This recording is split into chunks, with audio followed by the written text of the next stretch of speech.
which is nice compared to what the House leadership and a very prominent civil rights organization had to say about implying that we are racists. Someone dealt with that. But we are none of those things. We are simply different than they and think differently than they. And they assume if we disagree with them, we must be wackos and crazies. And the time has come to show it it's a reverse that is true. That's not about necessarily Republicans versus Democrats. It's not about East versus West. It's certainly not about race or sexual affiliation, sexual orientation or religious affiliation. It's about a great national awakening. And there is the alarm clock. This is about the millions of Americans who comfortably went about their life believing this was a country of live and let live. Doing what we used to politely refer to as looking after our own business. Back in an era when you had such a thing as your own business that wasn't the business of the government. We were fortunate to live in very comfortable times. And as we went about our own business, politics went on as usual. And we ignored it, and that was nearly our end. 2,400 years ago, Pericles warned his Greek fellow citizens. He said, you know, you may not be interested in politics, but politics will always be interested in you. But you know what? Take note, all you high and powerful on the Potomac, we've woken up. We've woken up even in Beverly Hills, and that's extraordinary. We've woken up to preserve a revolution that was fought on the idea, you know, I know who lives on that street. They're liberals, and they've called them false alarms. Our revolution was fought to ensure equal freedom for all, to extend the common law to each and every person. Now, the basic tenet of that common law was the public officials could do only that which was expressly permitted by law from the Parliament, from the legislature. But the private citizen could do everything and anything except that which was expressly forbidden by law with the consent of the governed. And our forefathers enshrined that idea in the New Republic. The Republic comes from the Latin res publica, or public thing. It was to be a public thing, something which we all participated equally. And the government would do only what the free people permitted it to do, and it would never do what the people could or should do for themselves.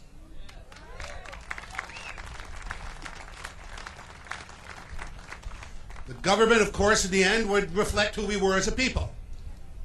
And that would come because in shaping policies that were consistent with the free choices of free people, you would get a picture of who we were. And the picture that emerged of America was plain, ordinary folk, plain common sense people, with common virtues, who enshrined life, liberty, and the pursuit of happiness with sacrifice, honor, devotion, generosity to its fellow citizens, and above all, honesty and transparency in its government. Unlike slave societies, who from Nazis to communists to fundamental theocracies, virtue is not drawn from the people. It's not drawn from people coming together like we are today. It's legislated from above by an elite who supposes itself cleverer than the wackies and crazies whom it governs. Only the government is a custodian of the national moral code. Slowly, this elite took control of our country when we weren't looking, of our universities, of our media, and ultimately of the government itself. They rewrote history to serve their turns. George Orwell, who converted from communism to a sheer Democrat, said the hardest thing about the left with them is predicting history. You have to think about it for a moment, but it really works. But we were to be a free people, and we had now lost it.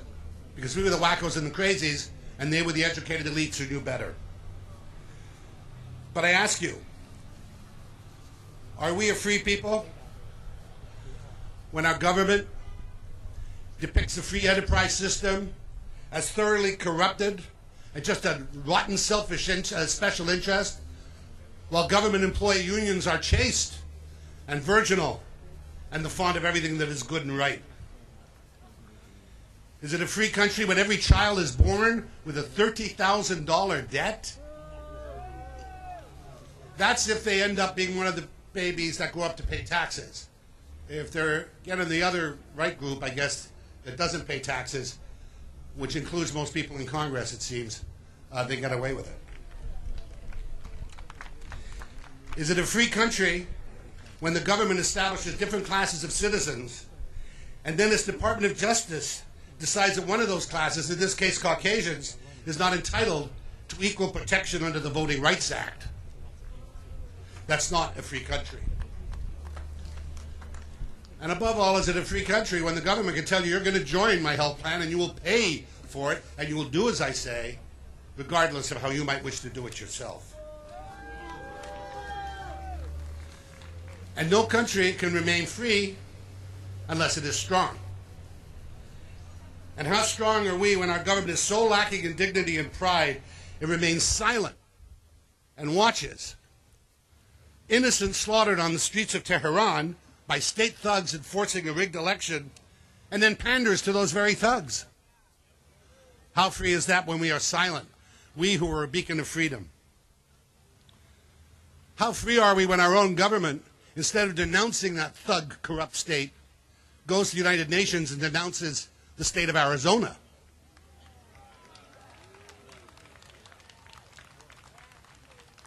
How safe are we when we bow to leaders of regimes that are hotbeds of terrorists and then publicly insult the Prime Minister of Israel, the leader of our most dependable ally?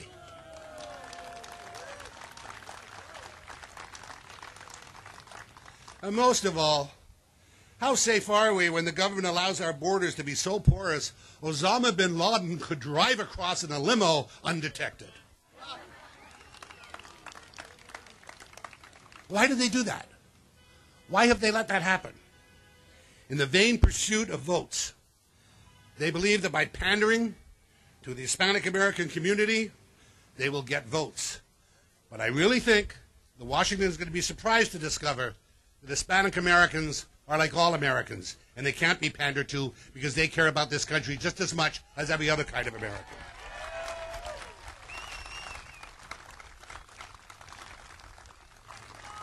So we say to you, Governor and Speaker, we are not wackos and we are not crazies. We are Americans who have woken to the truth. We won't be pandered to. We ask these questions: what constitutes a free nation? What constitutes a safe nation? And Governor, when you find the answers to these questions, you're playing a little bit of Jeopardy here. Those answers will tell you who we really are. The Tea Party. Not a political party going out trying to raise money and trying to do all the grubby things that are being done in Washington. But it's a point of view, and it's sweeping this country.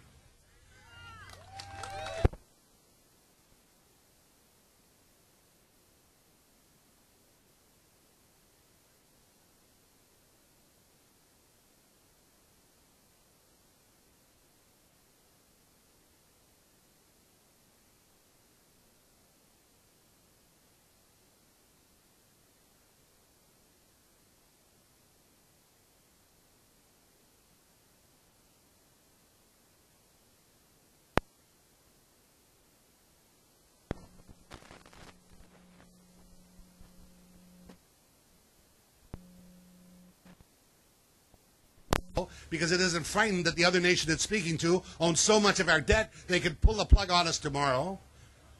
This government is allowed to happen. They effectively own us.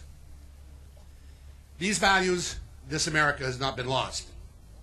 It certainly has been mislaid. And all of us are complicit. Some by sins of commission, some by sins of omission. And that is what lies at the base of the Tea Party. The newly awakened throngs of Americans who turned away, lost their diligence. Well, we're back.